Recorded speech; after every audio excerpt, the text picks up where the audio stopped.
वबरकातुहू। Dear student, आज हम discuss करेंगे फिजिक्स क्लास 9 चैप्टर नंबर 2 के एमसीक्यूज मरूजी सवालात। हमारे पास पहला मरूजी है एमसीक्यूज है डिस्प्लेसमेंट और फासले में आधी कीमतों की निस्बत मालूम करें। लेकिन उससे पहले हमें डिस्प्लेसमेंट और फासले का पता होना चाहिए कि क्या चीज़ है। फर्ज करें अगर हमारे पास हमने ए पॉइंट से फर्ज किया है कि ये पॉइंट ए है और हमने बी पॉइंट तक जाना है, तो इसको हम पॉइंट बी का नेम दे देते हैं। अगर यहाँ तक जाना है तो हमारे पास ये वह रास्ता है जो कम से कम फासला है। ये जो कम से कम फासला होता है इसको हम डिस्प्लेसमेंट बोलते हैं। अगर हमने किसी खुरदरे रास्ते के जरिए खमदार रास्ते के लिए यहाँ से यहाँ तक जाना हो तो हमारे पास क्या होगा, ये जो हमारे पास फासला यानी जिसमें रास्ते की लंबाई ज्यादा से ज्यादा होती है वो हमारे पास फासला होता है, और जो कम से कम लंबाई होती है वो हमारे पास डिस्प्लेसमेंट बोलते हैं उसको। इसमें हमने डिस्प्लेसमेंट का फासला के साथ निस्बत मालूम करनी है। यहाँ पे हमें गिवन भी है डिस्प्लेसमेंट और फासला में अभी कीमतों की निस्बत, तो इसलिए हमने क्या करना है, सबसे पहले हम लिखेंगे डिस्प्लेसमेंट ऊपर होगा और फासला हमारे पास नीचे होगा। तो इसकी हमारे पास दो हालतें होती है, या तो डिस्प्लेसमेंट कम होता है या डिस्प्लेसमेंट फासले के बराबर होता है।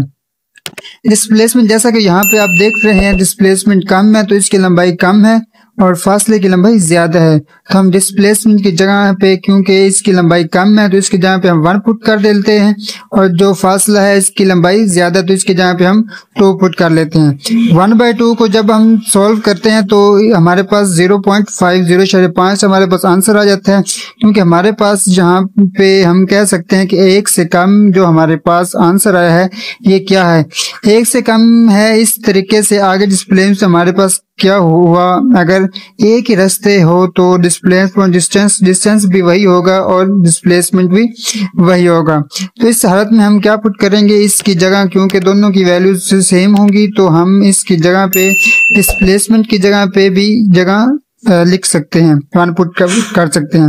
अगर हम यहाँ पे 1 पुट का 1/2 हमारे पास 1/1 होता है तो इसका मतलब हुआ हमारे पास 1/2 का आंसर 1 के इक्वल होता है, तो हमारे पास जो आंसर है वो 1 आ गया। या अब आप यहाँ तो हमारे पास डिस्प्लेसमेंट 1 से कम होता है या 1 के बराबर, तो हमारे पास जो दाल वाला ऑप्शन है ये वाला ऑप्शन करेक्ट है, हम इस पर टिक लगाएंगे। एक्सक्यूज है 2.2, हमारे पास हर कोई जिस्म एक मुकाम के लिहाज से अपनी जगह ना बदले तो इसकी हालत क्या कहलाएगी। जब भी कोई जिस्म अपनी पोजीशन को तब्दील नहीं कर रहा होता, अपनी जगह को नहीं बदल रहा होता, तो इर्द गिर्द के हवाले से इसको हम रेस्ट कहते हैं, रेस्ट की हालत कहते हैं। तो हमारे पास अलिफ वाला जो ऑप्शन होगा ये करेक्ट ऑप्शन होगा। जी नेक्स्ट हमारे पास एमसीक्यूज है। एक गेंद किसी टावर पर से गिराया गया है, पहले 1 सेकंड में इसका तय करदा फासला होगा, तो हम चेक करते हैं इसका फासला कितना हमारे पास आंसर आता है। तो सबसे पहले इसकी स्टेटमेंट है कि एक गेंद किसी टावर पर से गिराया गया, मतलब इसकी पहली जो वेलोसिटी है वो 0 होगी, तो हम 0 पुट कर देते हैं। इनिशियल वेलोसिटी इज इक्वल जो वी आई होती है इक्वल टू 0 हो जाएगी। अब पहले 1 सेकंड में इसका तय करदा फासला, मतलब जो इसका फासला है वो 1 सेकंड है। अब टाइम हमें दिया गया, वक्त दिया गया 1 सेकंड, तो हम t is equal to 1 second put कर देते हैं। इसके बाद हमने मालूम करना है, हमने फासला मालूम करना है, तो फासले को हम एस से जाहिर करते हैं। तो एस की क्या इक्वेशन होती है हमारे पास, जो second equation of motion to gravity होती है हम इस्तेमाल करते हैं। अपनी ग्रेविटी के तहत जो हरकत की दूसरी मुसावात होती है VIT प्लस 1/2 GT स्क्वायर, तो ये हम इस्तेमाल करते हैं। अब VI के क्योंकि हमारे पास इनिशियल वेलोसिटी है तो ये हमारे पास 0, तो हम 0 पुट कर देते हैं। आगे यहाँ पे आ गया 1/2, तो मतलब यहाँ पे 1 सेकंड पुट कर देते हैं, तो हमारे पास जो 1/2 और g की वैल्यू हमारे पास 10 होती है, तो हम यहाँ पे 10 पुट कर देते हैं। और t हमें 1 गिवन है तो यहाँ पर 1 पुट करते हैं, इसका स्क्वायर भी ले लेते हैं। अब इसका स्क्वायर लेके 1 का स्क्वायर 1 ही होता है, तो यहाँ पे आगे हम 0 जिस हिस्से पे ज़रब देंगे तो वो 0 हो जाएगा। अब हमारे पास जो आंसर है वो 10/2 आ गया, तो हम 2 को 10 पे कटिंग कर देते हैं, तो 2 1 2 5 2 10, तो यहाँ पे 5 आंसर आ गया। क्योंकि इसका फासले का यूनिट होता है मीटर, तो हमारे पास 5 मीटर आंसर आ गया। तो इनमें से हमारे पास जो अलिफ वाला ऑप्शन है 5 मीटर, ये हमारे पास आंसर है, इस पर हम टिक करेंगे। नेक्स्ट टाइम हमारे पास है एक जिस्म रेस्ट की हालत में एक्सेलेरेशन के साथ हरकत करते हुए 20 सेकंड में 144 किलोमीटर 1 घंटा की वेलोसिटी पर पहुंच जाता है, तब इसका तय करदा फासला क्या होगा।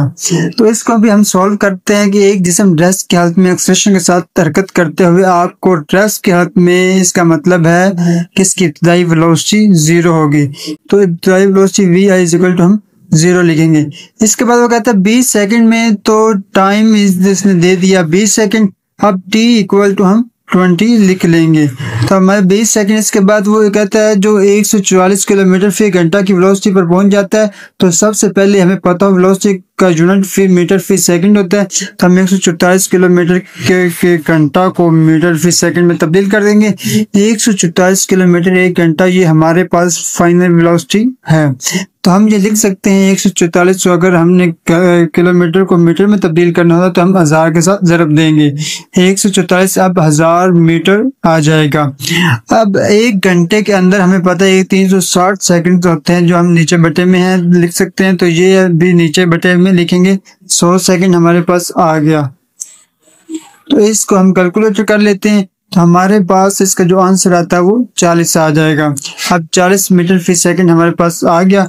अब हमने इसमें मालूम क्या करना था, इसका तय करदा फासला क्या होगा। तो फासला एस हमने मालूम करना है, इसलिए हमारे पास फार्मूला होता है फासला बराबर है एस बराबर है V A V multiply by 2, यानी हम एवरेज वेलोसिटी को टाइम के साथ क्या करते हैं, औसत वेलोसिटी को टाइम के साथ ज़रब देते हैं। और औसत वेलोसिटी के हमारे पास जो फार्मूला होता है इब्तिदाई वेलोसिटी भी लास्ट वेलोसिटी और प्लस लास्ट वेलोसिटी जो होती है, हम दोनों को जमा करते हैं आखिरी वेलोसिटी में और तकसीम कर देते हैं 2 पर ऊपर, ताकि औसत वेलोसिटी हम निकाल सकते हैं। तो इनिशियल वेलोसिटी यानी इब्तिदाई वेलोसिटी हमारे पास 0 है, तो हम यहाँ पे 0 पुट लिख देंगे। और हमारे पास जो फाइनल वेलोसिटी यानी आखिरी वेलोसिटी हमारे पास हमने मीटर फी सेकंड में निकाले, तो वो कैलकुलेट की थी, तो हमारे पास 40 मीटर फी सेकंड आई थी। तो यहाँ पर हम 40 पुट कर देंगे। तो हमारे यहाँ पर बटे में हमारे पास 2 होता है, तो हमारे पास 2 आ गया। अब हम इन सब चीज़ों को मल्टीप्लाई करेंगे टी के साथ, टाइम के साथ। अब हम ठीक है, हम यहाँ पे हम 20 सेकंड हमारे पास थे, तो हमने यहाँ पे 20 सेकंड लिख दिया। अब हम सब चीज़ों को हम जो मल्टीप्लाई करेंगे कैलकुलेट करेंगे, तो हमारे पास इसका 400 मीटर इसका आंसर आ जाएगा। अब हम देख लेते हैं हमारे पास इसमें 400 ऑप्शन वाला 400 मीटर वाला कौन सा ऑप्शन है। तो हमारे पास ये बे ऑप्शन है, गिवन है 400 मीटर, तो ये हमारे पास करेक्ट आंसर है। नेक्स्ट हमारे पास एमसीक्यूज है कि एक जिस्म रेस्ट की हालत से यकसा एक्सेलरेशन के साथ हरकत करता है, वो 4 सेकंड में एस फासला तय करता है। अगर इस फासले का 1/4 फासला तय करना हो तो उससे वो कितना वक्त लेगा। तो हमने वक्त मालूम करना है, तो इसके लिए हमको भी इससे भी सॉल्व करना पड़ेगा। इसके बाद हम इसका आंसर निकाल सकते हैं कौन सा हमारे पास दुरुस्त आंसर होगा। तो एक जिस्म रेस्ट की हालत में है, एक्सेलरेशन के साथ हरकत शुरू करता है और वो 4 सेकंड में एस फासला तय करता है। तो इस अगले फासले का जो 1/4 फासला तय करना हो तो कितना वक्त लगेगा। तो सबसे पहले हम इसका वक्त लिख लेते हैं कि कितना वक्त लगता है। पूरा फासला अब यहाँ से यहाँ तक, इस फासला अगर मिसाल के तौर पर ये तय करना है जो कि फासला है, इसको कितना वक्त लगता है, इसको 4 सेकंड का वक्त लगता है। तो वक्त इज इक्वल टू हम लिख लिया 4 सेकंड। इसके बाद जब वो चलता है तो वो पहले वो रेस्ट की हालत में होता है, तो इब्तिदाई velocity V I is equal to 0 हो जाएगा। अब हमने मालूम क्या करना है, वो कहता है कि 4 सेकंड में एस फुल फासला तय करता है। अगर इस फासले का 1/4 फासला, अगर ये पूरा फासला है, तो इसका हमने जस्ट 1/4 फासले के लिए वक्त निकालना है कि कितना वक्त लगेगा इसको यहाँ से यहाँ तक डिस्टेंस कवर करने में, क्योंकि मैंने इसको 4 हिस्सों में तकसीम कर दी है। ये एक हिस्सा, ये दूसरा और ये तीसरा और ये 4 हिस्से हैं। इस क्वेश्चन में कहा कि अगर ये पूरा फासला जो ये एस फासला है यहाँ से यहाँ तक, अगर हमने सिर्फ एक हिस्से का फासले के लिए वक्त निकालना हो तो हम सबसे पहले क्या करेंगे, इस फासले को 4 हिस्सों में तकसीम कर देते हैं। अब एक हिस्से के लिए हम फासला निकाल लेंगे। एक हिस्से के लिए फासला निकालने के बाद फिर हम क्या करेंगे, इसकी वैल्यू पुट करेंगे। इस हिस्से में हमने टाइम की वैल्यू निकाल लेंगे, वक्त की वैल्यू निकाल देंगे। तो 1/4 फासले के लिए जो वक्त हमारे पास होगा उसको हमने टी मतलब डैश के साथ मेंशन कर ली, क्योंकि वक्त जो था वो पूरा फासला जब वो तय करता था तो 4 सेकंड के वक्त होता था। अब 1/4 के लिए हमने इसको टी डैश के साथ मेंशन कर लेते हैं। सबसे पहले हम 4 सेकंड के लिए फासला निकाल लेंगे, यानी कुल फासला जो है वो पहले जो यहाँ से यहाँ तक कवर करेगा वो कितना होगा। हमें वो पता होगा तो फिर ही हम इसका चौथाई हिस्सा जो हमारे पास फासला होगा एक चौथाई वो हम निकाल सकेंगे। तो इसके लिए हमने यूज़ करना है S is equal to V I T plus 1/2 A T square जो हमारे पास मुसावात है। इब्तदाई वेलोसिटी 0 थी तो हम यहाँ पे 0 पुट किया, टाइम हमें गिवन था तो 4 सेकंड, तो यहाँ पे हमने 4 पुट कर दिया प्लस 1/2 और हमारे पास टी की वैल्यू आ गई, हमने इसे बताई थी कि 4 सेकंड है, यहाँ पर हमने पुट कर दिया और 4 का इसका हमने स्क्वायर भी ले लिया, ऊपर स्क्वायर ले लिया। अब 0 जब 4 से मल्टी ज़रब देंगे तो वो सारा 0 हो जाएगा। यहाँ पे 4 का स्क्वायर हमारे पास हमें पता है कि 4 4 16 होता है, यहाँ पे हम 16 आ जाएगा। इस तरीके से हम फिर इसको कट कर देंगे तो 1 2 2 1 2 1 2 1 2 और 2 8 16 हो जाएगा, तो 8 हमारे पास आ जाएगा। अब s बराबर हमारे पास आ गया है 8a, जबकि हमने इसका एक चौथाई हिस्सा निकालना है। तो अभी हमारे पास जो पूरा है इसका आया है, इसका मतलब हमारे पास जो s का फासला आ गया है। अब हमने फासला इसकी वैल्यू आई है जो 8a, हमने इसका एक चौथाई निकालना है तो हम इसको 4 पे तकसीम कर देंगे, s/4 हमारे पास आ जाएगा। क्योंकि हमने 4 इधर भी मल्टीप्लाई किया तो हमने 4 को उधर भी मल्टीप्लाई करना है, तो हमारे पास जो वहाँ पे 8a था तो ये 4 कम 4 4 दूनी 8 कट जाएगा तो वहाँ पर 2a आ जाएगा। अब हमारे पास जो इक्वेशन है s/4 यानी s/4 की वैल्यू आ जाएगी 2a। हम इसको हरकत की दूसरी मुसावात में दर्ज करते हैं ताकि हमें इसके लिए जो टाइम कैलकुलेट कर सके, जो हमारे पास होती है s is equal to V I T plus 1/2 A T का स्क्वायर।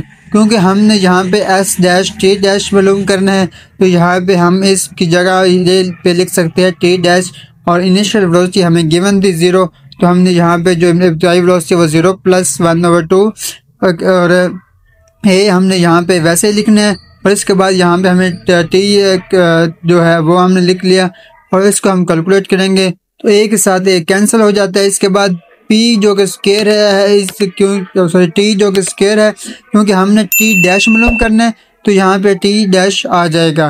टी डैश का स्क्वायर s/4 की वैल्यू हमने निकाली थी 2a, तो यहाँ पे हम 2a पुट कर देंगे, तो यहाँ पे ये 0 जबकि इसके साथ ज़रब होगा तो सारा 0 हो जाएगा। इसके बाद 1/2 हम टी डैश का स्क्वायर, तो यहाँ पे हमारे पास ये सारा वैसे ही आ जाएगा। इसके बाद ये हमारे पास जो है 2 इधर डिवाइड हो रहा है तो हम तकसीम का हो रहा है तो इधर जाके ज़रब खा जाएगा, 2 2 4 हो जाएगा, तो ये जो है होगा एक के साथ कैंसिल हो जाएगा। अब 4 हमारे पास आ जाएगा टी डैश का स्क्वायर।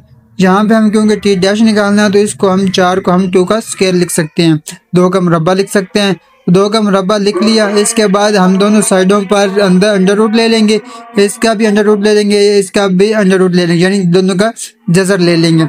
इसके बाद जो स्क्वायर को अंडर रूट के साथ कैंसिल कर देंगे तो हमारे पास जो टी डैश आ जाएगा, दोनों हमारे पास 2 सेकंड जो होगा उसका राइट ऑप्शन हो जाएगा। तो 2 सेकंड वाला ऑप्शन जो ऊपर है वो उस पर हम टिक कर देंगे, ये 2 सेकंड वाला हम इस पर टिक लगा देंगे, हमारे पास दूसरा ऑप्शन है। नेक्स्ट हमारे पास MCQ है 2.6। ये 2 अजसाम A और B के फासले वक़्त ग्राफ सामने शक्ल में ज़ाहिर किए गए हैं। तो उन्होंने ये फासला और वक़्त, अगर आप ये फासला जो y एक्सिस के ऊपर है और वक़्त x एक्सिस के ऊपर है जो कि हमें गिवन है। अब हमने दुरुस्त जवाब की निशानदेही करते हैं तो हमने बताना कौन सा ऑप्शन करेक्ट ऑप्शन होगा। अगर हम इस ग्राफ को देखें तो यहाँ पे हमारे पास जो कि A की वेलोसिटी है वो ये B की वेलोसिटी है, तो A की वेलोसिटी जो है वो 0 से स्टार्ट हो रही है लेकिन बढ़ती चली जा रही है और B की वेलोसिटी से भी ऊपर निकल गई, तो इसका मतलब A की वेलोसिटी जो है वो B से ज्यादा है। ये अगर देखें तो B की जो सीधी लाइन है इसमें कोई फर्क नहीं पड़ रहा, इसकी वेलोसिटी में कोई तब्दीली नहीं आ रही, जबकि A की वेलोसिटी 0 से स्टार्ट होके B से भी ज्यादा हो गई है। इसका मतलब है कि A की वेलोसिटी जो है वो B से ज्यादा है, तो हमारे पास ऑप्शन है A की वेलोसिटी B से ज्यादा है, तो अलिफ वाला ऑप्शन है हमारे पास, वो ऑप्शन हमारा करेक्ट ऑप्शन होगा, तो इस पर हम टिक करेंगे। नेक्स्ट हमारे पास स्पीड वक़्त ग्राफ के नीचे का रकबा आदती तौर पर बराबर होता है।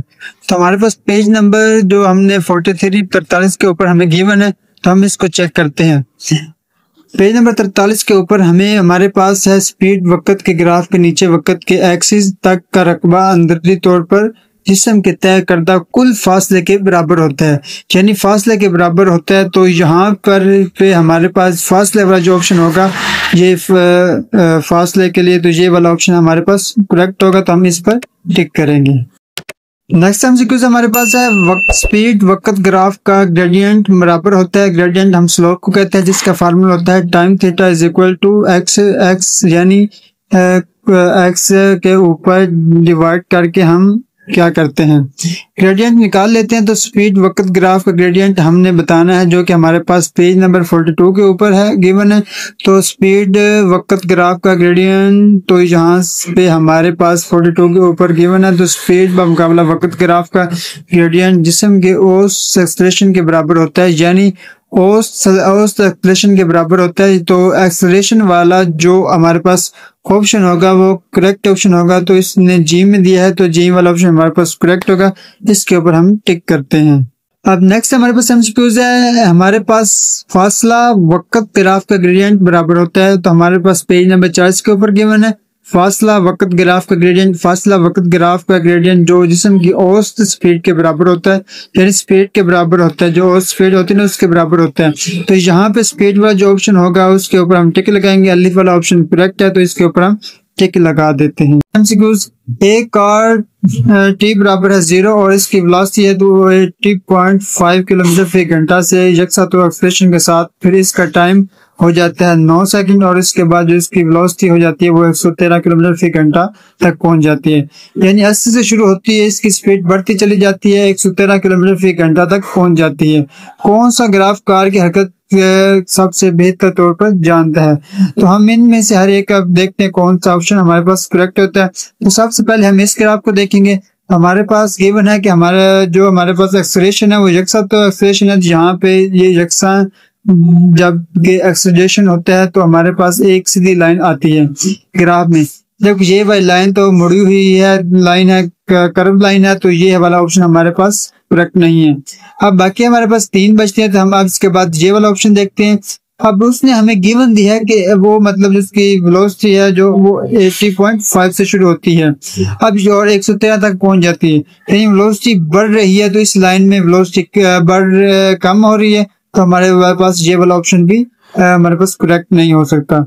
अब इसके बाद हमारे पास 2 ऑप्शन बच गए। अब इसने हमें कहा था कि इसकी वेलोसिटी 80.5 से शुरू हो रही है, मतलब इनिशियल वेलोसिटी शुरू नहीं हो रही, 80.5 से शुरू हो रही है, 113 तक जा रही है, जबकि यहाँ पे जो वेलोसिटी है वो 0 से शुरू हो रही है। तो ये वाला ऑप्शन भी हमारे पास गलत होगा, तो इस पर भी हम टिक नहीं करेंगे। अब हमारे पास यही ऑप्शन हो गया जिसका तकरीबन आप देख रहे हैं कि इतनी ऊपर से इसकी वेलोसिटी शुरू हो रही है और ऊपर जा रही है, तो इसका हम आइडिया लास्ट लगा सकते हैं, यहाँ से 80 से शुरू होकर 113 तक जो बढ़ रही है। ये वाला ऑप्शन जो जी हमारे पास ऑप्शन है ये वाला करेक्ट है, इस पर हम टिक करेंगे। अगर आपको ये वीडियो हमारी अच्छी लगी, अगर कोई भी किस्म का क्वेश्चन हो तो आप कमेंट बॉक्स में पूछ सकते हैं। दोस्तों के साथ शेयर करें और अच्छे कमेंट करें और चैनल को सब्सक्राइब करें ताकि आने वाली हर वीडियो आपके पास जल्द से जल्द पहुंच सके। जज़ाकल्लाहु खैर।